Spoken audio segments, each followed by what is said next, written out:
Telas do Brasil está num lugar diferente, você deve ter percebido a mudança de cenário. Nós saímos das salas do Espaço Cultural Unifor para falar do trabalho de Franz Weismann, um artista que, além de pintor e desenhista, foi escultor. Na verdade, é um dos grandes nomes da escultura no Brasil. Contribuiu bastante para a história da arte brasileira no século XX. E hoje quem vai falar dos trabalhos deles, quem vai comentar suas obras, é a pesquisadora de arte Vanessa Loyola.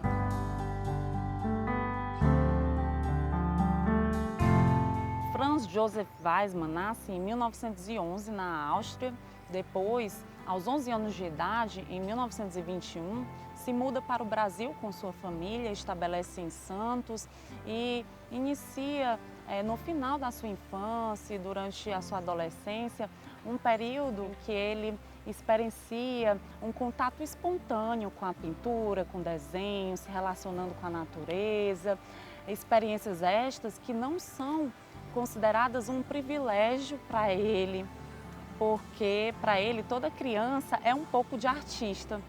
Porém, Weismann leva isso bem mais a sério em 1939, quando se muda para o Rio e passa a ingressar no curso de arquitetura, modelagem, desenho, pintura na Escola Nacional de Belas Artes. Lá no Rio de Janeiro, ele passa a ter essas experiências acadêmicas, né, as quais ele não se identifica muito, né? Para ele, essa pintura que inicialmente foi de muito gosto para ele, elas eram limitadas por seus enquadramentos, pela sua moldura, e isso leva Weismann a deixar os seus estudos acadêmicos em 41 e passa a estudar fundição, modelagem, desenho, pintura também, porém ele tem esse enfoque na escultura, no monumento, onde ele passa a investir nessa arte figurativa, através de seus estudos com August Samos. Em seguida, ele se muda para Belo Horizonte. Depois de 3 anos, ele recebe o convite de Guinar para ministrar aulas na Escola Parque e estudar mais sobre esse tipo de arte, que é monumental, que é escultural. Porém, Weismann já tinha os alunos dele, ele já esteve durante esses 3 anos estudando e ensinando sobre arte e sobre essa nova forma de arte.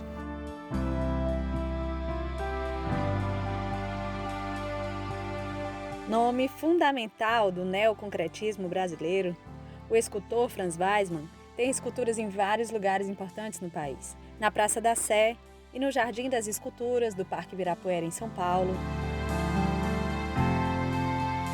No Rio de Janeiro, no Parque da Catacumba. Isso se falarmos apenas das esculturas de grande porte. Seu trabalho é marcado pela liberdade de experimentação.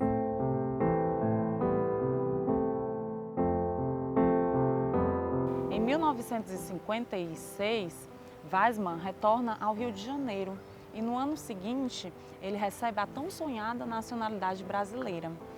Porém, nesse mesmo ano, ele recebe a triste notícia de que as obras que foram produzidas durante quase que uma década, seus estudos, trabalhos em barro, foram quase que todos destruídos por uma invasão da polícia em seu ateliê em Minas Gerais para transformar aquele ateliê e escola em uma espécie de prisão.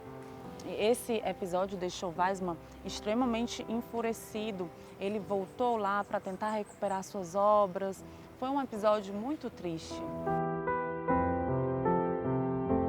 Esse primeiro episódio de destruição, ele representou essa mudança de perspectiva na produção de Weismann, quando ele para de produzir uma obra de arte essencialmente figurativista e passa a desenvolver o cubo vazado, em 1951, que é uma obra precursora do construtivismo no Brasil, inicialmente recusada pela Bienal de São Paulo, hoje é considerada a mais importante e radical obra do construtivismo no Brasil.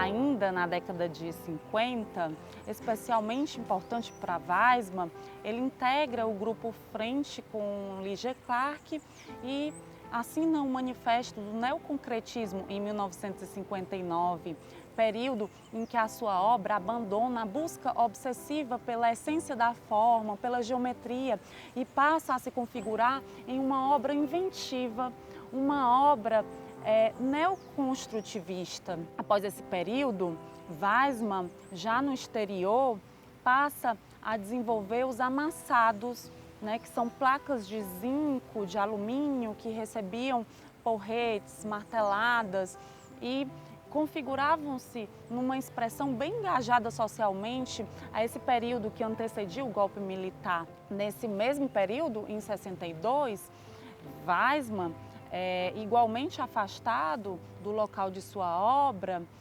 ele passa por uma segunda destruição. Essa foi a destruição ao monumento da liberdade de expressão do pensamento, obra que se localizava na Quinta da Boa Vista, no Rio de Janeiro, durante o governo do Carlos Lacerdas, em virtude de reformas urbanas, a obra foi completamente destruída.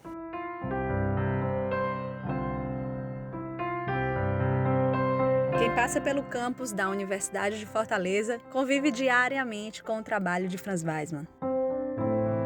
Essa obra exposta aqui no campus da Unifor, o espaço circular, ela é bastante demonstrativa sobre esse novo momento em que Weissmann ele cria uma espécie de jogo discursivo entre o plano e o vazio. Um vazio que ele chama de vazio ativo, por produzir indagações, possibilidades de significação. Esse fundo não é mais metaforizado representativamente, mas ele é uma possibilidade discursiva. A obra se apresenta sem base, o que traz essa leveza e essa instabilidade que gera esse jogo de discurso com o público, com as pessoas, rompe com essa espécie de moldura própria das esculturas, que é a base, e passa a constituir o espaço, trazendo humanidade para esse espaço urbanístico, para essas ruas, para a cidade.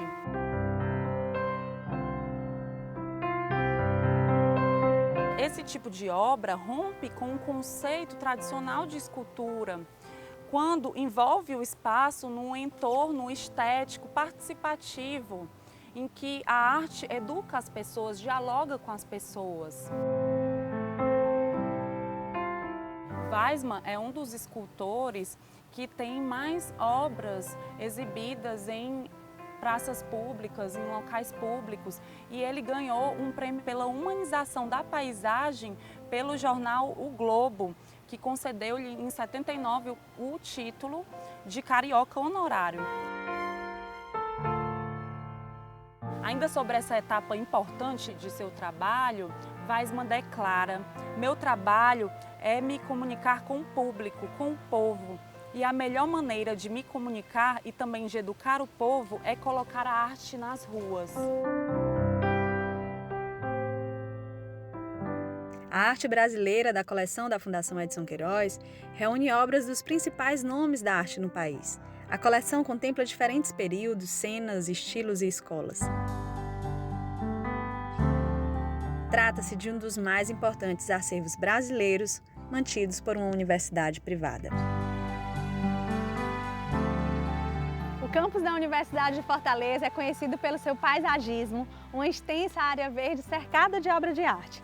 Nós estamos aqui ao lado de um dos trabalhos de Franz Weissmann, uma peça que demonstra como ele utilizou de forma surpreendente placas de aço. É aqui, ao lado dessa obra que dialoga com o campus, que a gente se despede. Espero que você tenha gostado dessa edição. Até a próxima!